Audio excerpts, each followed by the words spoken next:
రామ్ చరణ్ హీరోగా నటించిన Magadheera all time రికార్డులు బద్దలు కొట్టింది. ఎప్పుడో 10 ఏళ్ల క్రితం వచ్చిన ఈ సినిమా తెలుగు సినిమా వసూలు రికార్డును తిరగరాసింది.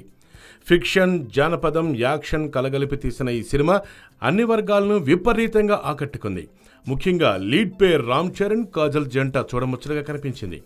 ఈ సినిమా ఇప్పుడు రికార్డు బదులు కొట్టమేమిటనే సందేహం వచ్చింది కదా. కాకుంటే ఈ రికార్డు వెండితెరపై కాదు, యూట్యూబ్లో సౌత్ నుంచి హిందీలోకి డబ్ అయిన మూవీస్లో మగధీర రికార్డు సృష్టించింది. ఈ సినిమాకి ఇంతవరకు 100 మిలియన్ వ్యూస్ వచ్చాయి. సాధారణంగా నార్త్లో మన సినిమాలకు పెద్దగా ఆదరణ ఉండదు, కానీ అలాంటిది ఈ సినిమాకు ఈ రేంజ్ వ్యూస్ రావటం మామూలు విషయం కాదు. పైపెచ్చు ఈ సినిమాకు 1,42,000 లైకులు కూడా వచ్చేసాయి.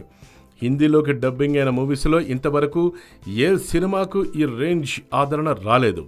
బాహుబలి హిట్ తర్వాత నార్త్ జనాల దృష్టి సౌత్పై పడింది. బాహుబలి సినిమా తీసిన రాజమౌళి మగధీరకు సైతం దర్శకత్వం వహించాడనే పాయింట్ అక్కడి వ్యూవర్స్ను అట్రాక్ట్ చేసింది. దీనికి తోడు ఈ మధ్య సుశాంత్ సింగ్ రాజ్పూత్, కృతి సనన్ జంటగా నటించిన రాబ్తా మూవీ మగధీరకు అన్అఫీషియల్ కాపీ అన్న వివాదం ఈ సినిమాను మరోసారి లైమ్లైట్లోకి తెచ్చింది.